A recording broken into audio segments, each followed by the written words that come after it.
The Lonnie Zamora alien encounter occurred on April 24, 1964, in Socorro, New Mexico. Zamora, a local police officer, reported witnessing a strange object and beings that appeared to be extraterrestrial in nature, an event that remains unexplained even after extensive investigation. The event unfolded in the late afternoon while Zamora was on patrol, chasing a speeding vehicle. His attention shifted when he heard a loud roar and saw a bright blue and orange flame in the sky.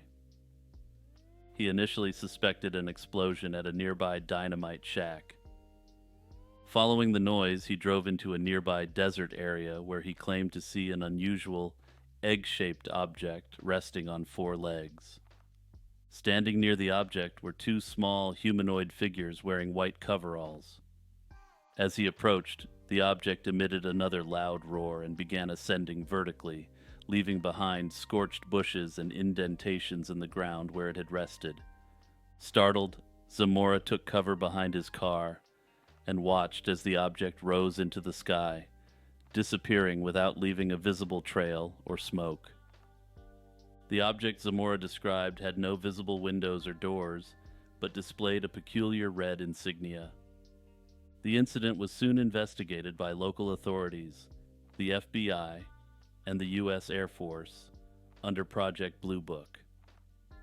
Investigators confirmed that the physical evidence at the scene, including burnt vegetation, landing marks, and metal scrapings, supported Zamora's account.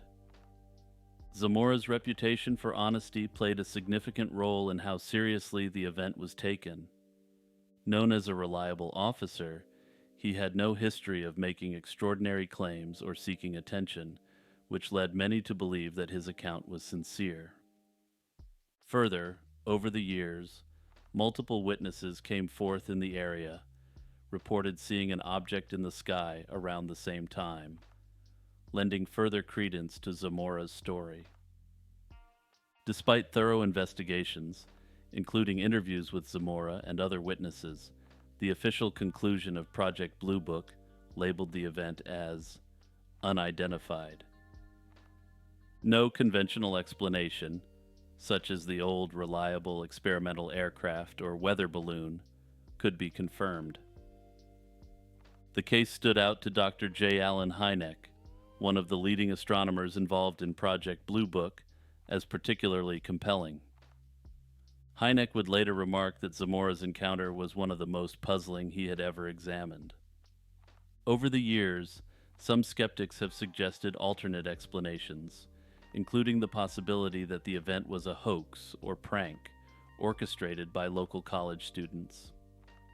Others have speculated that Zamora may have inadvertently witnessed a test of a secret military or NASA project, potentially a lunar lander prototype. However, no definitive proof supporting these theories has emerged, and the incident remains one of the most well-documented yet unresolved UFO sightings in history. Also, before moving on, there's a very unusual claim made by some skeptics that I need to quickly address. Some claim that the entire event was fabricated by the city to develop their tourism industry, which seems unlikely given the high level of scrutiny the case was under. On April 18, 1961, Joe Simonton, a farmer from Eagle River, Wisconsin, claimed he had a close encounter that involved not just meeting aliens, but also being served pancakes by them. According to Simonton, at approximately 11 a.m., he witnessed a UFO descending onto his property. The craft was described as silvery, resembling two inverted bowls stacked together with exhaust pipes along the edge. Intrigued by the craft, Simonton approached it and was greeted by three beings. These creatures, about 5 feet tall, wore dark, tight-fitting clothing, including helmets. What struck Simonton as particularly odd was their apparent human-like features. He described them as looking quote-unquote Italian, with olive skin and dark hair. Despite the surreal situation, the interaction between Simonton and the extraterrestrials seemed surprisingly mundane. One of the beings handed him a metallic container gesturing that they needed water. Simonton, being a good host, filled the container and returned it to his alien guests. When Simonton handed over the water, one of the aliens began cooking on a flameless grill inside the craft. To his astonishment, the extraterrestrial handed him 3 pancakes as thanks for his hospitality. Later, these pancakes were sent for analysis by the United States Air Force as part of a broader investigation. The tests revealed that the pancakes were made from ordinary ingredients. The incident was ultimately labeled as unexplained by J. Allen Hynek, who investigated the case as part of Project Blue Book. Simonton's account quickly garnered media attention, and his story became one of the most unusual in UFO lore. While many reports focused on the bizarre nature of aliens serving pancakes, Simonton himself remained consistent in his narrative, despite the skepticism he faced. Interestingly, he kept one of the pancakes as a souvenir, which was later subjected to more scrutiny by scientists. And if you want to see what sort of pancakes aliens can make, you'll want to look on your screen right about now. Beyond the pancake analysis, investigators noted that Simonton appeared sincere, even if the overall scenario seemed implausible. Hynek, who had visited Simonton personally, noted that the farmer seemed genuinely convinced of the encounter's authenticity. Despite this, Hynek himself stopped short of offering any specific conclusions about the validity of this extremely odd close encounter. The Travis Walton abduction incident took place on November 5, 1975, near Heber, Arizona. Walton, a 22-year-old logger, was working with 6 other men in the Apache Sitgreaves National Forest when they reportedly encountered an unusual, glowing, disc-shaped object hovering in the sky. Walton approached the object despite his crew's warnings, and according to his account, he was struck by a beam of light from the craft, which rendered him unconscious.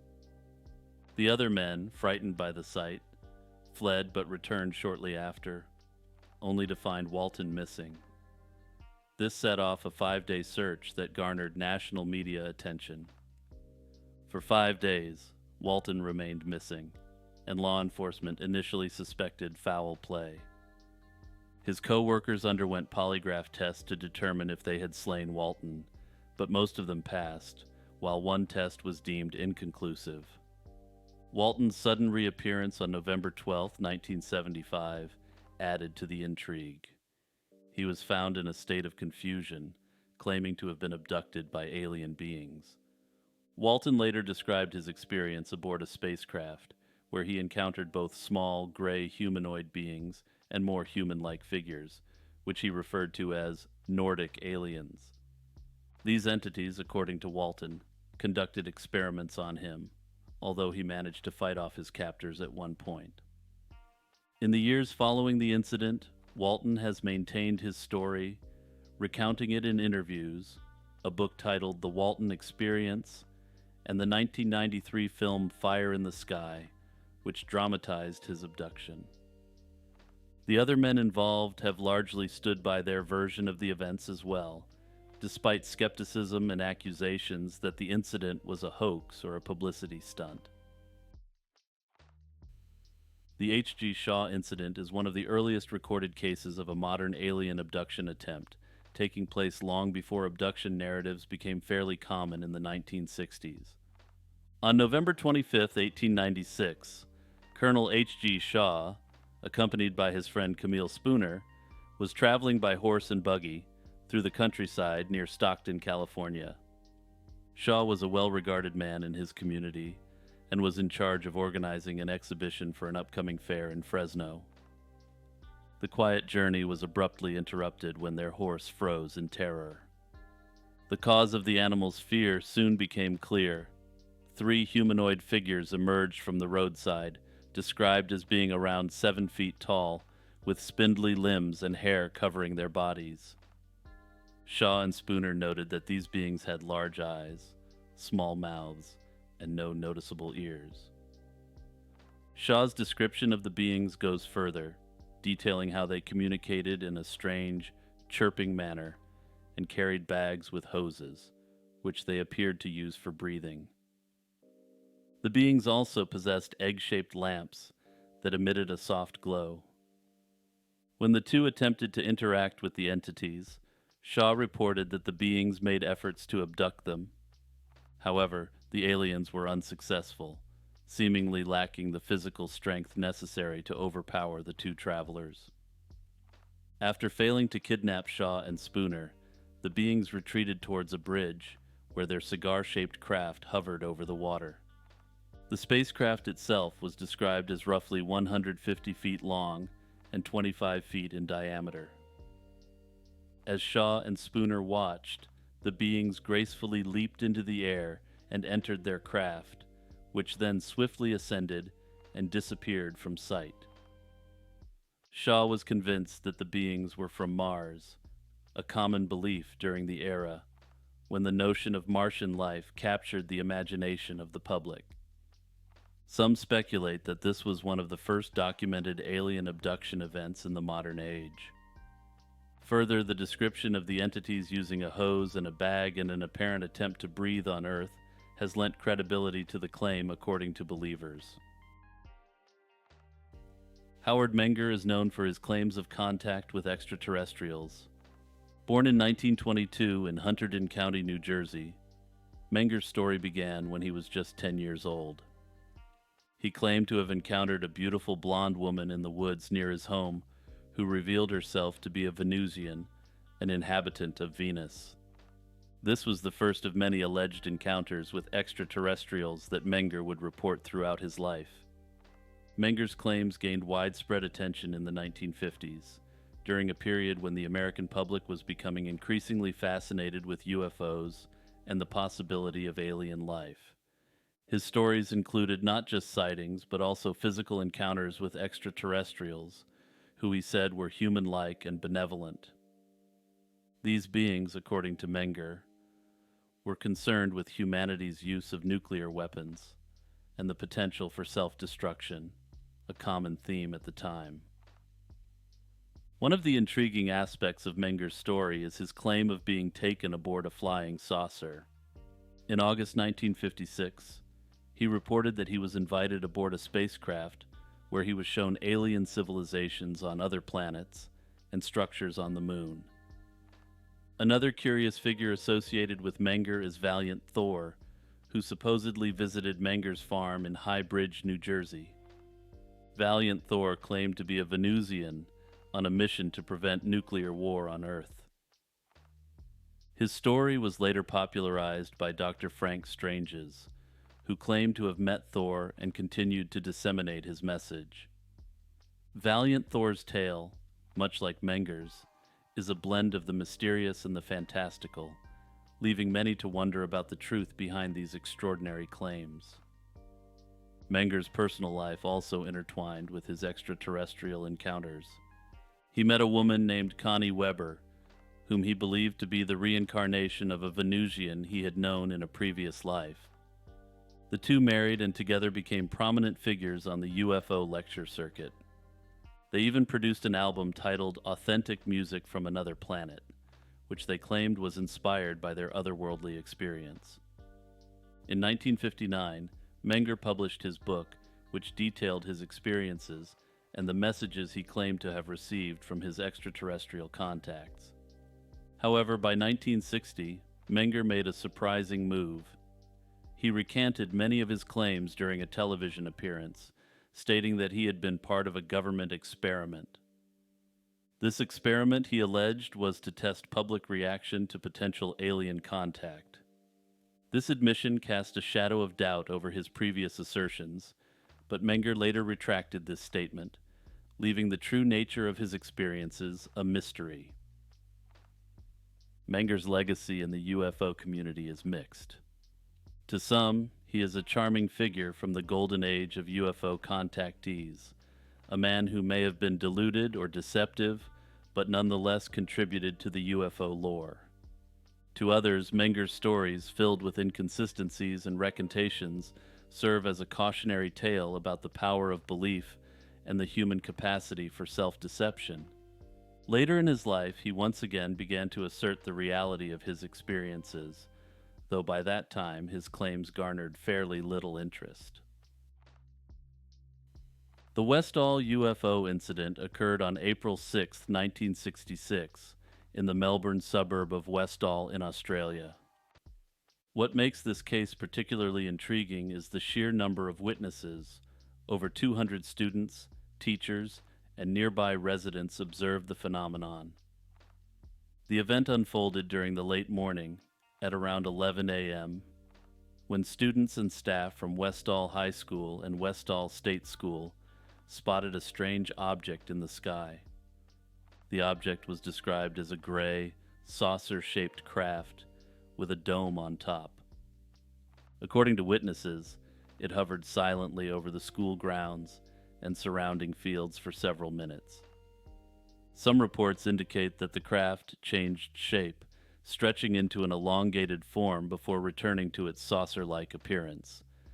After hovering, the object reportedly shot off at high speed, disappearing into the sky. Witnesses recall seeing not only the primary object, but also two smaller UFOs that accompanied it. The scene became even more dramatic when 5 small airplanes, possibly civilian or military, were seen circling the area, seemingly pursuing the UFOs. These planes, however, were left behind as the UFOs moved at speeds far greater than the aircraft could match. Some students and teachers ventured beyond the school grounds to an open area called the Grange, where the UFO had appeared to descend. According to these individuals, they found a large circular patch of flattened grass, roughly 12 meters in diameter, in the location where the object was thought to have landed.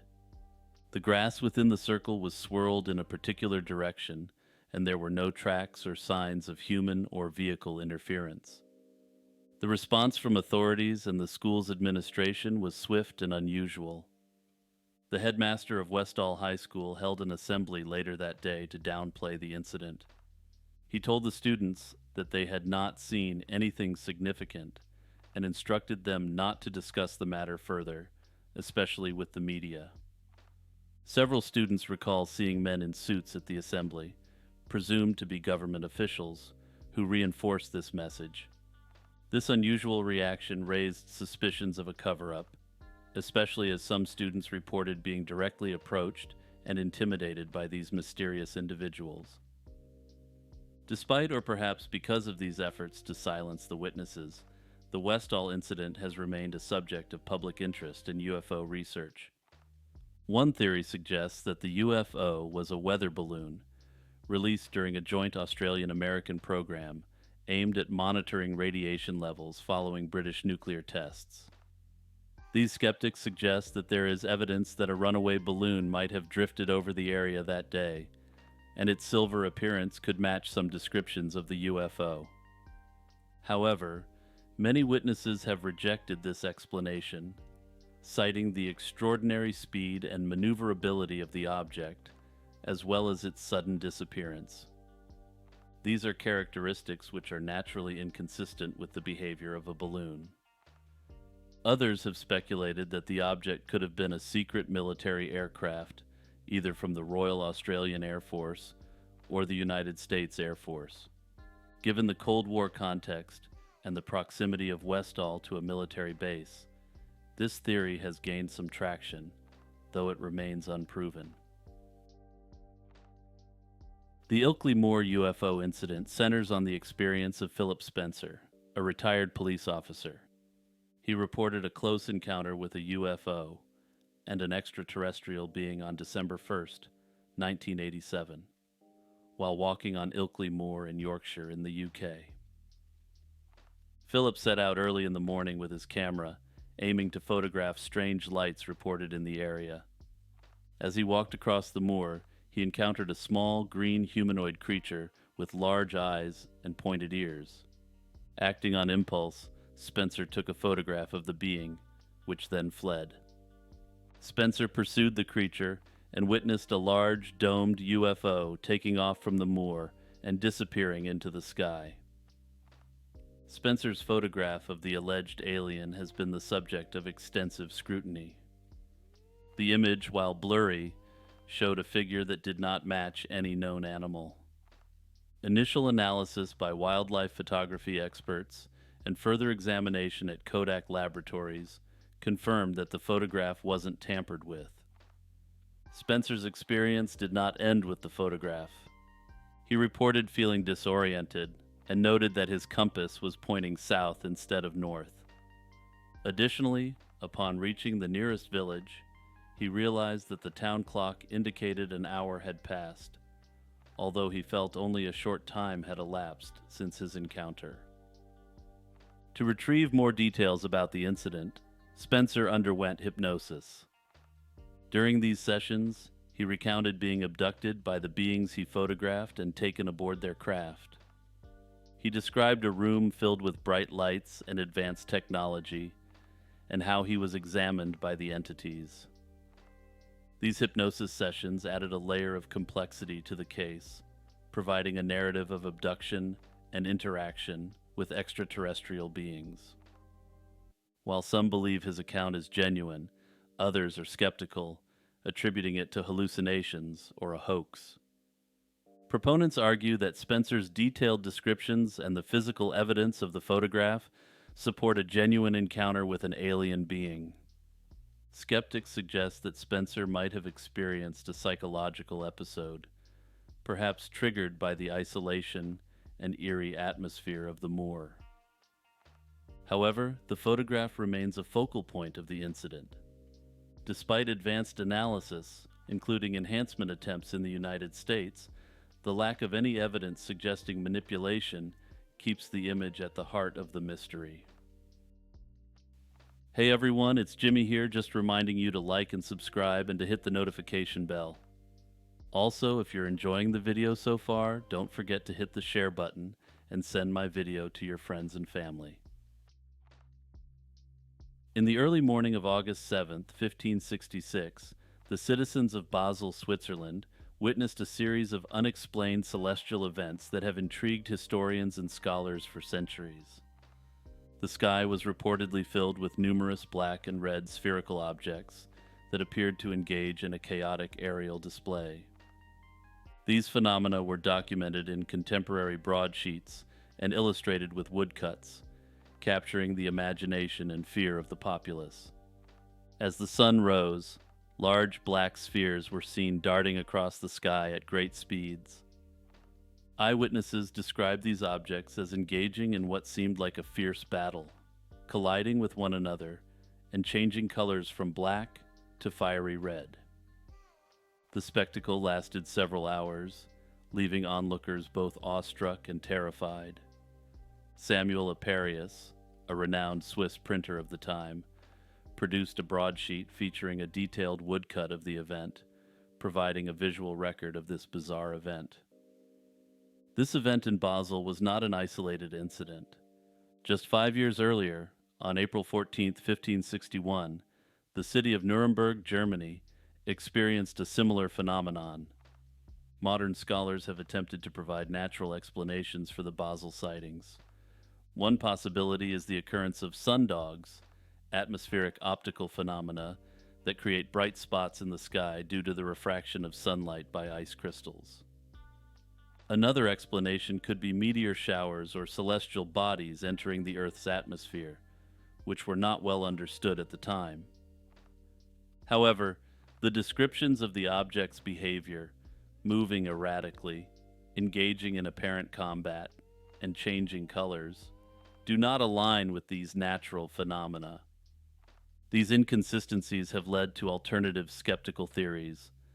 Some researchers suggest that psychological factors, such as mass hysteria or collective hallucinations, may have played a role. These researchers believe that the tumultuous nature of Central Europe in the 16th century may have primed the populace of Basel for this sort of mass hysteria event.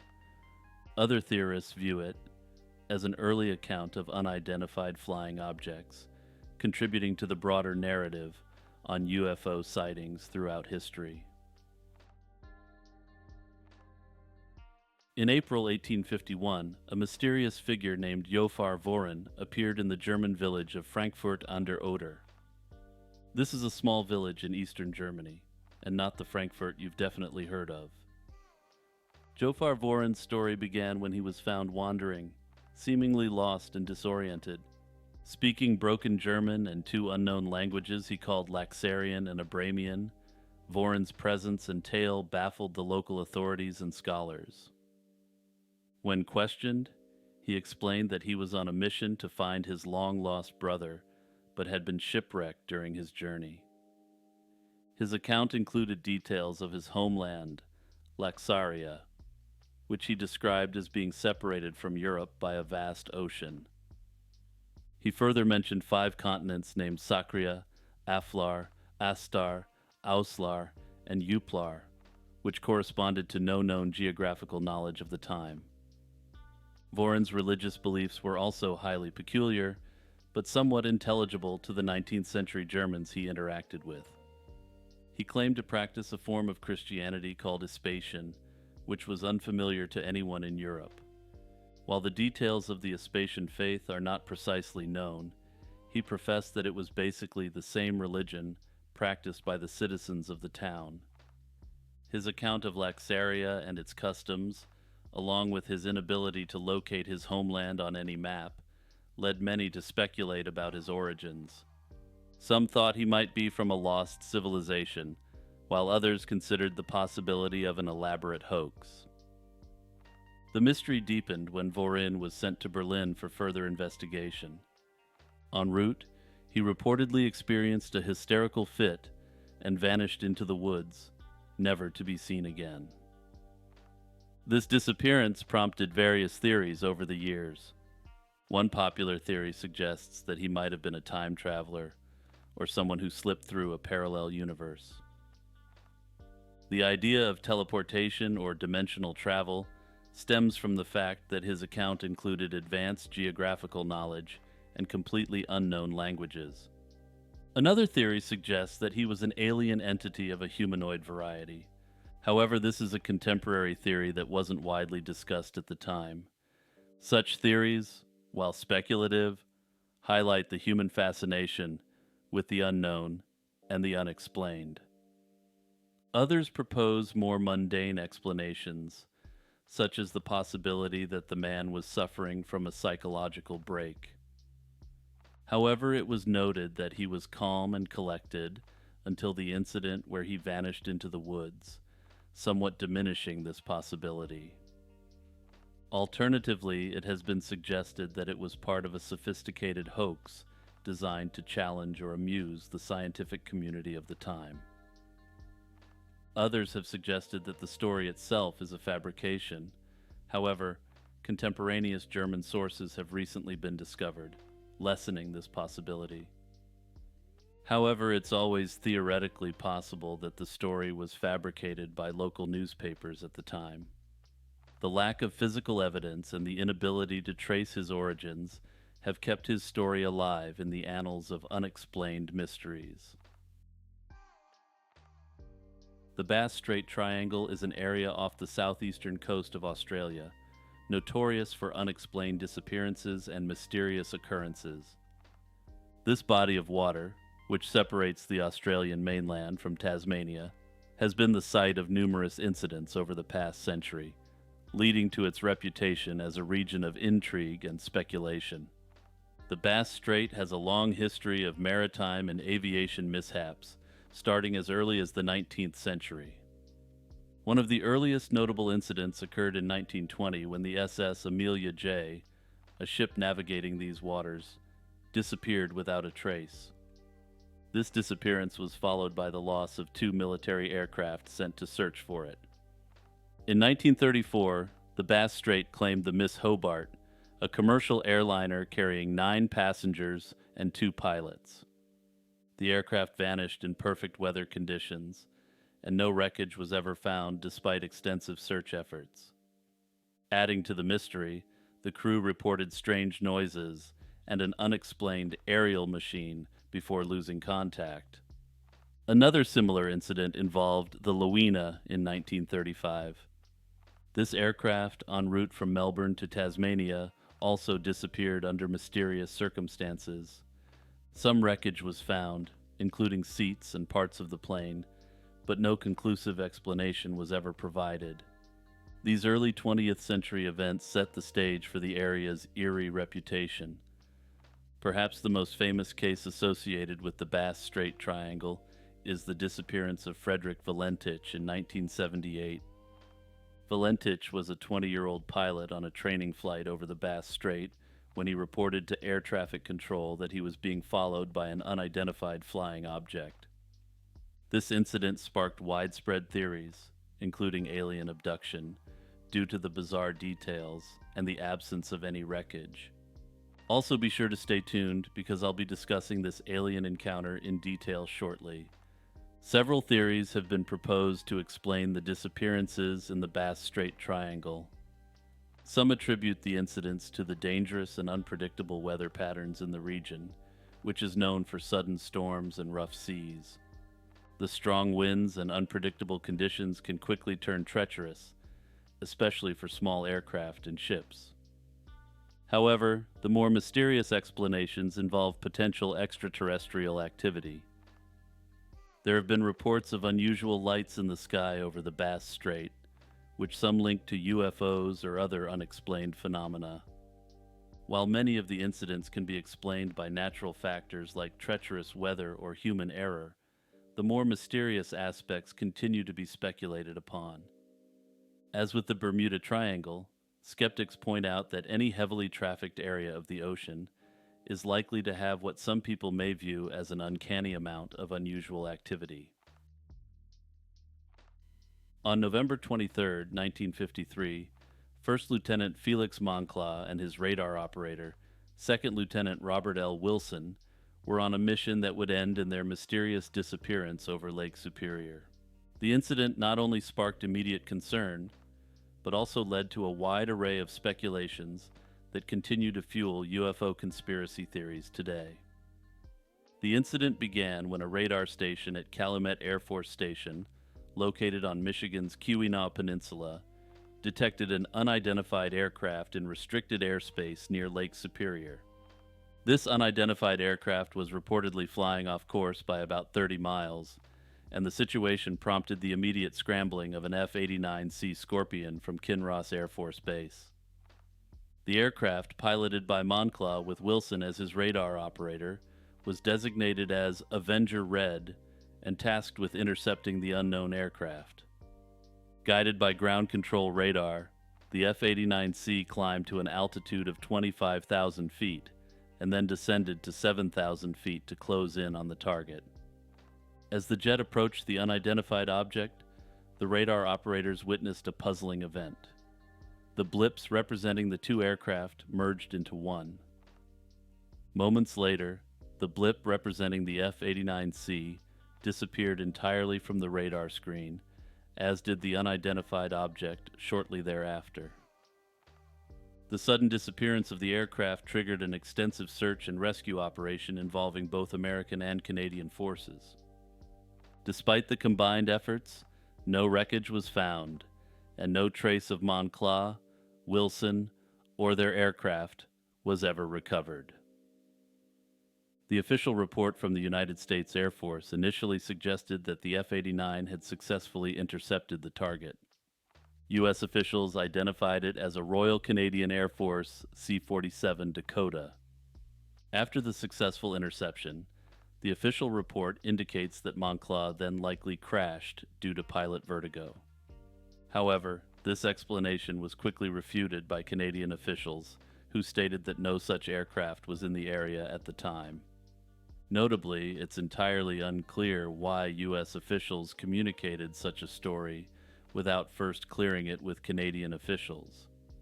The U.S. Air Force's handling of the incident raised many questions, particularly because of their contradictory statements. Initially, they claimed that the F-89 had merged with the radar blip of the unidentified aircraft, implying a collision or close interaction. Later, they suggested the possibility of a misreading of the radar scope, with the final conclusion being that the aircraft likely crashed due to disorientation. This flip-flopping fueled suspicions and led to various theories, including the involvement of extraterrestrial forces. Donald Keyhoe, a prominent early UFO investigator and author, was among the first to propose that the incident was evidence of an encounter with an alien spacecraft. He pointed out the lack of physical evidence, the strange radar behavior, and the Air Force's inconsistent explanations as indicators of a possible cover-up. Over the decades, the Kinross incident has remained a focal point for UFO enthusiasts and conspiracy theorists.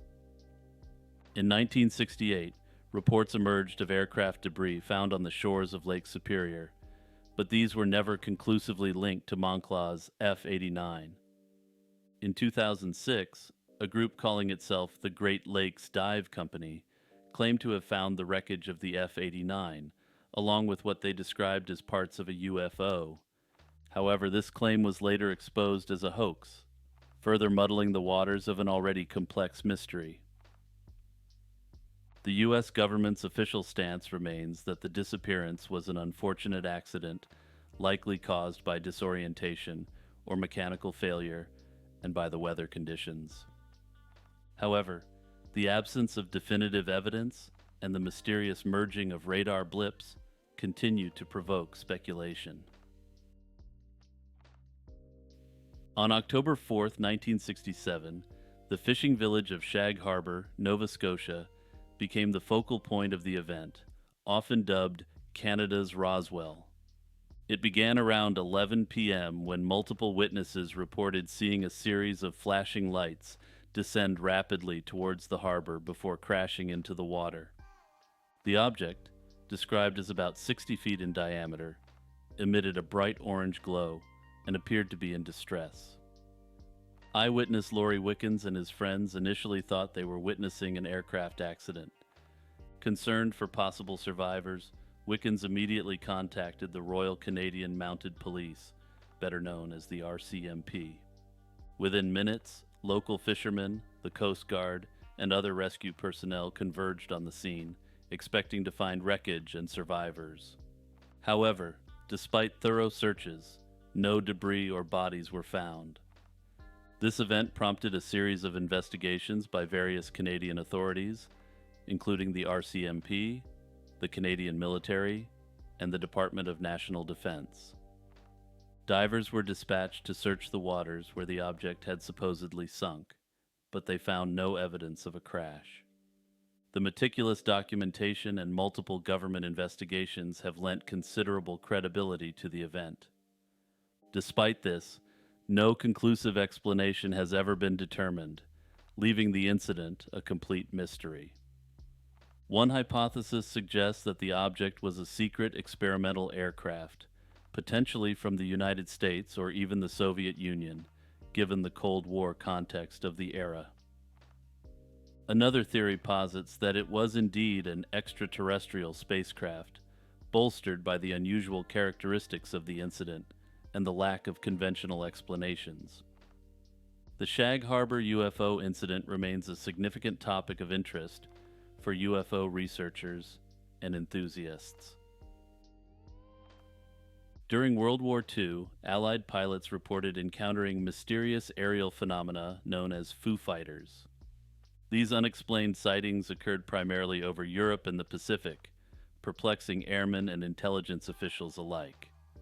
The term Foo Fighter was derived from the comic strip Smokey Stover, where the character frequently used the nonsensical word foo, which the pilots adopted to describe the occurrences.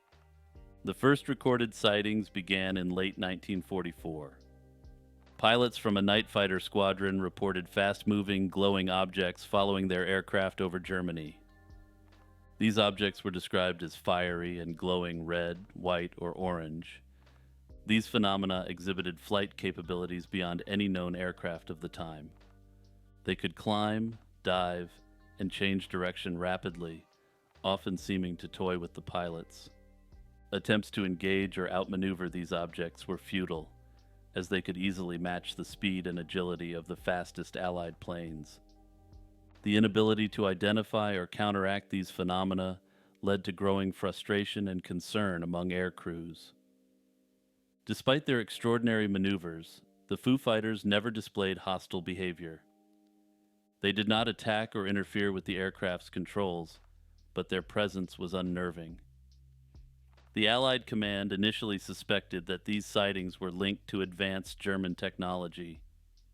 There was concern that the Foo Fighters might be a new enemy weapon designed to harass or disorient pilots. Intelligence efforts were made to determine if the Germans had developed new types of aircraft or anti-aircraft devices. However, interrogations of captured enemy pilots and examinations of enemy equipment yielded no evidence supporting this theory. Sightings were not limited to the European theater. In the Pacific, pilots also reported encounters with similar phenomena. Objects were described as disc-shaped or resembling glowing balls of light that paced alongside aircraft or performed impossible aerial feats.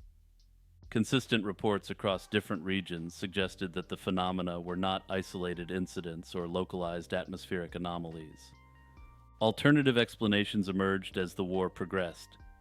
Some scientists and military officials proposed that the Foo Fighters were natural phenomena, such as St. Elmo's fire, an electrical discharge appearing on aircraft surfaces. However, pilots contested this explanation, citing the object's ability to fly independently and perform controlled maneuvers. Ball lightning was another suggested explanation. And for any longtime subscribers to my channel, you know I'll never miss an opportunity to yap about ball lightning. This rare atmospheric phenomenon involves luminous spheres of electricity lasting longer than typical lightning strikes. Yet, ball lightning is generally unpredictable and short-lived, failing to account for the prolonged and consistent behaviors observed in Foo Fighter encounters. Psychological factors were also considered by Allied commanders.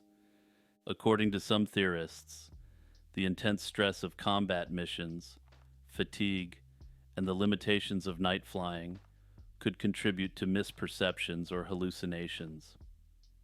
Nonetheless, the credibility of the pilots, many of whom were seasoned veterans with extensive flight experience, made it difficult to dismiss the sightings as mere illusions. The media caught wind of these mysterious sightings, and newspaper articles began to appear, fueling public curiosity. Wartime censorship and the priority of military operations kept detailed reports out of the public domain. After the war, declassified documents brought renewed interest in the Foo Fighters among researchers and UFO enthusiasts. In the post-war period, the advent of the Cold War shifted focus to new aerial threats, and the Foo Fighter phenomena faded from official concern. Some historians and researchers view the Foo Fighters as a precursor to the modern UFO phenomenon that gained prominence in the latter half of the 20th century. Also, just a quick editorial note that I feel the need to let you guys in on. As I was recording this video, I realized that I capitalized Foo Fighters every time in my script. Yeah, just like the band. Majestic 12, often abbreviated as MJ-12, is one of the most enduring and controversial UFO and alien-related theories. The story begins in the summer of 1947, following the famous Roswell incident where an alien spacecraft was said to have crashed in New Mexico. In response, it is claimed that President Harry S. Truman established a secret committee composed of military leaders, scientists, and government officials to manage and investigate extraterrestrial phenomena. This committee was known as Majestic 12. The existence of MJ-12 came into the public eye in December 1984, when a Los Angeles television producer and UFO researcher named Jaime Shandera received a mysterious package. Inside was a roll of 35mm film containing what appeared to be classified government documents. These documents, dated November 18, 1952, were purportedly a briefing for President-elect Dwight Eisenhower about the recovery of extraterrestrial spacecraft and bodies following 2 crashes. The contents of these documents named 12 individuals supposedly involved in the top secret committee.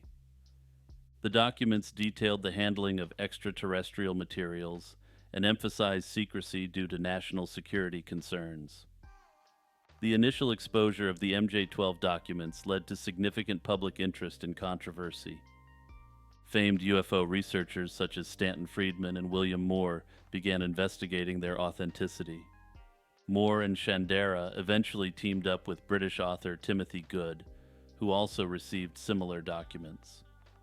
Their findings and the subsequent media coverage in 1987 brought MJ-12 into the limelight, prompting investigations by the FBI and other entities. Given the sensational nature of the claims, skepticism about the authenticity of the MJ-12 documents has been widespread. Many investigators have pointed out numerous anachronisms and inconsistencies within the documents, suggesting they might be elaborate forgeries.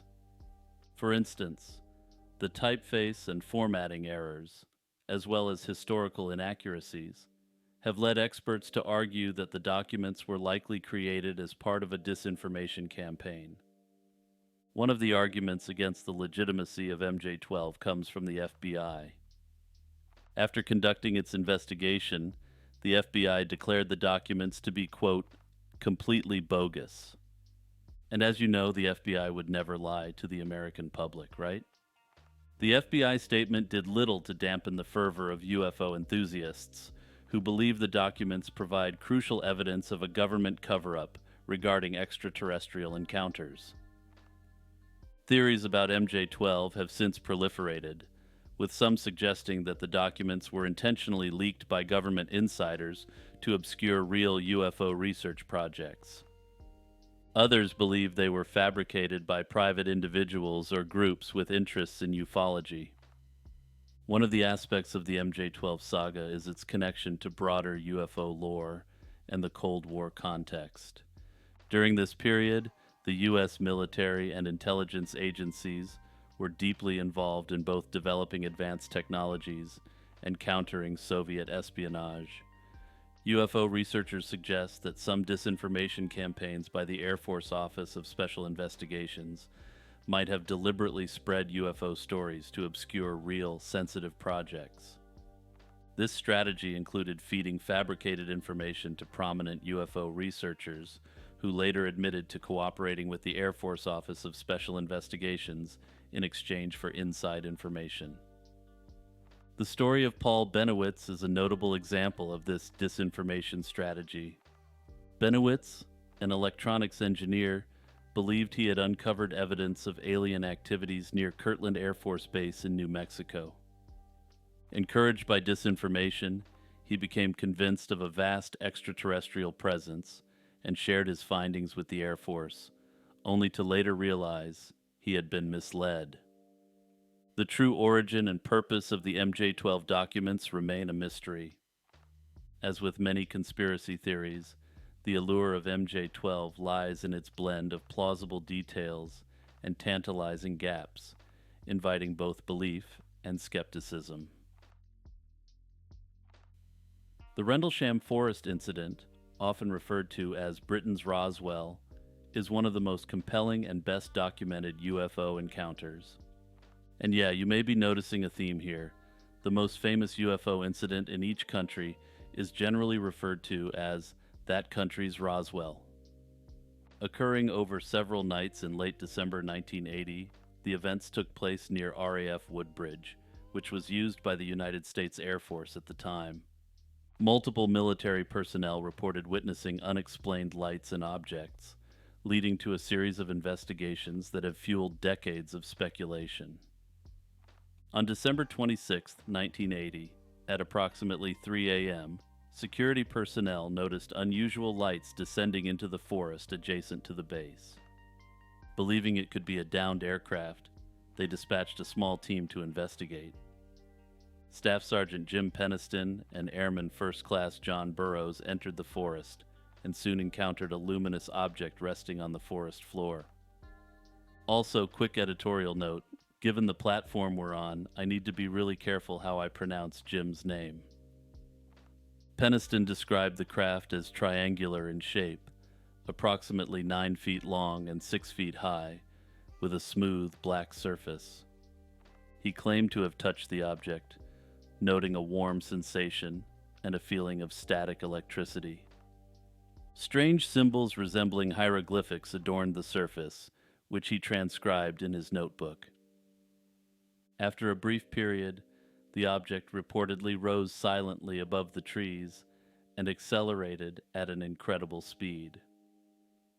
The following morning, impressions were found in the ground where the object had been sighted, arranged in a triangular pattern. Nearby trees exhibited scorch marks, and higher than normal radiation levels were detected using Geiger counters. On December 28th, Deputy Base Commander Lieutenant Colonel Charles Halt was informed that the unidentified lights had returned. Taking a team equipped with radiation detectors, night vision devices, and recording equipment, Halt ventured into the forest to document the phenomena. The tape recordings from that night capture the astonishment of the team as they observed a red, sun-like light moving through the trees and emitting beams of light down to the ground. At one point, the object appeared to split into multiple white lights before disappearing. During the investigation, Halt's team witnessed objects in the sky that moved at high speeds and performed aerial maneuvers beyond the capability of known aircraft. One of the objects reportedly directed a beam of light at their feet, an event Halt described as a defensive measure. The entire incident was meticulously documented in Halt's official memorandum, known as the Halt Memo, which was later released to the public under the Freedom of Information Act. In the aftermath, military personnel involved in the incident reported being subjected to intense debriefings. Some claimed they were ordered to sign documents affirming that the events they witnessed were classified and not to be discussed. Allegations of missing or altered official records emerged, with some witnesses suggesting that higher authorities attempted to suppress information about the incident. The incident drew significant media attention when it became public in 1983, leading to widespread interest and numerous investigations. Researchers and UFO enthusiasts have since delved into the case, examining eyewitness accounts, physical evidence, and official documents. Various theories have been proposed to explain the events. Some suggest experimental military aircraft or secret technology being tested without the knowledge of base personnel. Others believe the incident represents genuine contact with extraterrestrial intelligence. To ufologists, the consistent and detailed testimonies of the witnesses have bolstered the latter view, especially given their training and reliability as military observers. In addition to Peniston and Halt, other servicemen have come forward over the years with corroborating accounts. Sergeant Adrian Bustinza claimed to have witnessed the object emitting a bright light that temporarily blinded him. Larry Warren, another airman, reported seeing a large glowing object on the ground and military personnel examining it. Skeptics have proposed alternative explanations, such as the lights being caused by the nearby Orford Ness Lighthouse or misinterpretations of celestial phenomena. However, proponents argue that these explanations fail to account for the detailed witness accounts and physical evidence. The disappearance of Fred Valentich on October 21, 1978, is a case which has intrigued both aviation experts and UFO enthusiasts alike for decades. Valentich, a 20-year-old Australian pilot, was flying a Cessna 182L over the Bass Strait, a notoriously treacherous stretch of water between the Australian mainland and Tasmania. His last radio transmission, coupled with reports of strange lights in the sky, have fueled decades of speculation. Valentich took off from Moorabbin Airport near Melbourne for what was intended to be a 125-mile training flight to King Island. The weather was clear, and Valentich, though young, had logged around 150 hours of flying experience. At approximately 7 p.m., Valentich contacted the Melbourne Flight Service to report an unidentified aircraft following him at 4,500 feet. According to Valentich, this aircraft was large, had 4 bright landing lights, and was moving at a speed that seemed unusual for any known aircraft. The flight service, however, reported no other aircraft in the vicinity. Over the next several minutes, Valentich described increasingly erratic behavior from the unknown object, stating at one point that it was orbiting above him. He described that it was shiny and metallic, with a green light unlike any plane he knew of. At 7:12 p.m., Valentich reported engine trouble, and when asked to describe the other aircraft again, his chilling response was, and I quote, "It isn't an aircraft." This was followed by a strange metallic scraping sound before communication was lost permanently. The subsequent search efforts were extensive but ultimately fruitless. No wreckage of Valentich's aircraft was found, and the Australian Department of Transport could not determine a cause for the disappearance. 5 years later, a piece of what was possibly his aircraft was found washed ashore on Flinders Island, but it provided no concrete answers. Valentich's disappearance quickly became a focal point for UFO speculation. His father, Guido Valentich, revealed after the incident that Frederick was a fervent believer in UFOs and often expressed fears of being attacked by one. This, combined with the peculiar circumstances of his final transmission, led many to conclude that his disappearance was the result of an extraterrestrial encounter. Witnesses in the area that night reported seeing strange lights and objects in the sky, further fueling these theories. One witness took a photograph near Cape Otway on the Bass Strait, which allegedly showed a fast-moving object exiting the water. I've attached this photograph here, and you may want to take a moment to look at the picture. Personally, from this photograph, I'm unable to tell anything about the object, but let me know what you think in the comments. However, not all explanations point to extraterrestrial activity. Some experts suggest that Valentich may have become disoriented, leading to what is known as a graveyard spiral. This is a type of uncontrolled descending turn that can occur when a pilot becomes confused about their orientation. The green lights he reported could have been reflections or celestial bodies like planets, which can appear unusually bright under certain conditions. Additionally, the strange sounds heard at the end of his transmission might have been mechanical noises from the aircraft as it entered this fatal spiral. Despite these alternative explanations, the case of Frederick Valentich remains unresolved. No conclusive evidence has emerged to explain his disappearance, and the mystery continues to captivate. Hey everyone, it's Jimmy just jumping in here one more time, reminding you to like, subscribe, and share. Also remember, if you want to take it to the next level, you can do so with the Patreon or with a YouTube membership. You can support my work for as little as $1 a month. Bob Lazar is a name that has become synonymous with UFO theories, particularly those involving the U.S. government's alleged secret research on extraterrestrial technology. His story, first brought to public attention in 1989, has captivated and polarized audiences for decades. Lazar claims to have worked as a physicist on reverse engineering alien spacecraft at a covert site known as S4 near the infamous Area 51. Despite the lack of tangible evidence to support many of his assertions, his narrative has been persistent and, in some cases, eerily consistent with later developments in the UFO disclosure landscape.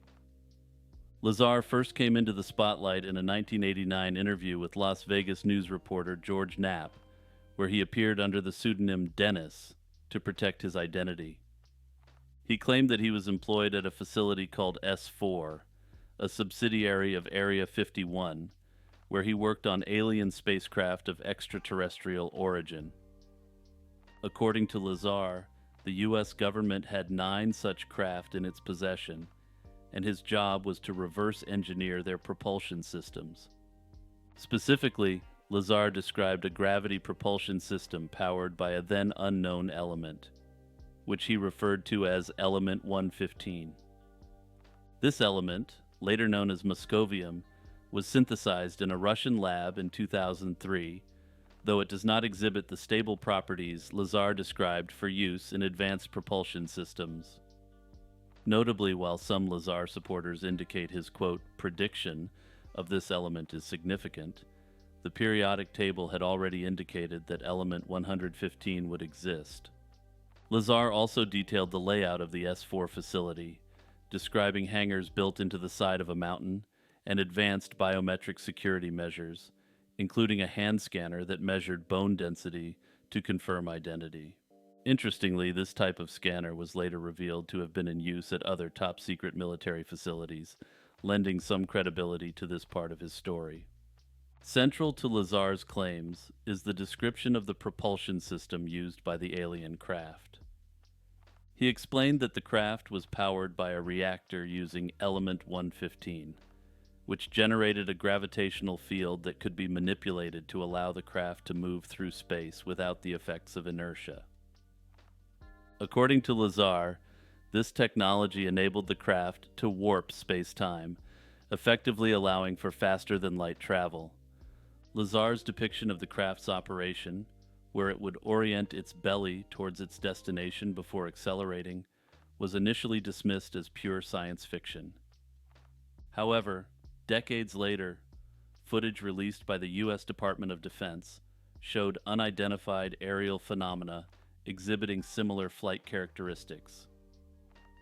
Believers in Lazar take this as proof that this matches with Lazar's earlier descriptions. Another notable aspect of Lazar's story is his claim to have seen briefing documents detailing historical interactions between Earth and extraterrestrial civilizations.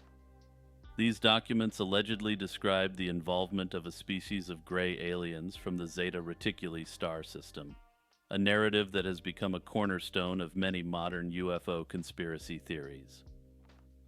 While Lazar's story has intrigued many, it has also been the subject of intense scrutiny and skepticism. One of the most significant points of contention is Lazar's educational background. Lazar claims to have obtained degrees from the Massachusetts Institute of Technology and the California Institute of Technology, yet no records exist to verify his attendance at either institution. Additionally, his employment at the Los Alamos National Laboratory, which he cites as a credential supporting his work on the S4 project, has similarly been disputed. Los Alamos initially denied he ever worked there at all. However, it was later revealed that he did work there as a contractor for a private company. Critics have pointed out that the absence of these records is highly suspicious and undermines his credibility. Lazar, however, maintains that the government has erased his records as part of a cover-up, a claim that is both extraordinary and difficult to prove or disprove. Despite the controversies surrounding him, Bob Lazar's story has had a lasting impact on the public's perception of UFOs and government secrecy. His claims brought unprecedented attention to Area 51, transforming it from an obscure military installation into a focal point for UFO enthusiasts and the general public worldwide. And by way of observation, without Bob Lazar's sensationalistic claims, the 2019 meme event, Storm Area 51, would likely never have taken place. In recent years, there has been a resurgence of interest in Lazar's claims, particularly in the context of the U.S. government's own admissions regarding the study of UFOs. While these admissions do not confirm Lazar's story, they have sparked renewed debate about the possibility that elements of his narrative could be based on truth. Notably, there are additional theories about Bob Lazar which assert that he may not be who he claims or appears to be. One theory suggests that Lazar was intentionally provided with a mixture of true and false information by the government to muddy the waters around UFO phenomena. By making outlandish claims that could be easily discredited, Lazar would help discredit genuine UFO research and reports. According to this theory, the purpose of this was thereby to divert public attention from any real extraterrestrial research being conducted by the government. Another theory suggests that he leaked a mixture of true and false information as a disinformation campaign aimed at the Soviets. Under this theory, his reemergence in recent years is disinformation targeted at the Russians and the PRC. The Mariana UFO incident occurred on August 15, 1950, in Great Falls, Montana. The event was named after Nick Mariana, the general manager of the Great Falls Electrics, a minor league baseball team, who captured the sighting on a 16mm film. At 11:30 a.m., Mariana and his secretary, Virginia Ronick, were inspecting the empty Legion Stadium when they observed two bright, silvery objects moving rapidly across the sky. Mariana quickly retrieved his Bell & Howell movie camera and filmed the objects for 16 seconds. The footage shows the objects moving at high speed, stopping abruptly, and changing direction. Maneuvers that seemed impossible for conventional aircraft of the time. The footage and incident drew significant attention and were investigated by various authorities, including the U.S. Air Force. Initially, the investigation was part of Project Grudge, which aimed to debunk UFO reports. The Air Force concluded that the objects were reflections from two F-94 jet fighters, but this explanation was widely dismissed due to the objects' unusual behavior and appearance. In 1952, the case was re-examined under Project Blue Book, a more extensive Air Force study of UFO phenomena. The Blue Book report suggested that the incident might have been caused by a quote-unquote refraction phenomenon due to temperature inversions. And honestly, A+ for creativity. I guess saying they're all swamp gas and weather balloons gets boring. However, this explanation too was criticized for not addressing the abrupt movements captured in the film. Nick Mariana claimed that the initial frames of his film, which allegedly showed the objects as spinning discs, were removed during an analysis by the Air Force. This claim added to the controversy and suspicion surrounding the incident. Over the years, various experts have analyzed what remains of the footage. Some have suggested that the objects were high-altitude balloons or experimental aircraft, while others have entertained the possibility of extraterrestrial craft. Some skeptics argue that Mariana might have misinterpreted ordinary objects or even fabricated parts of the story. However, the consistency of the witness accounts and the scrutiny of the film argue against a simple hoax. The original film is preserved in the U.S. National Archives and continues to be a subject of analysis and debate. If you like this video, please do me a favor and click like and subscribe, and also click the share button and send it to anyone who you think may enjoy it. Also, yeah, I'm going to shill the Patreon and YouTube membership again. Sign up for that if you want to help directly beyond watching the videos.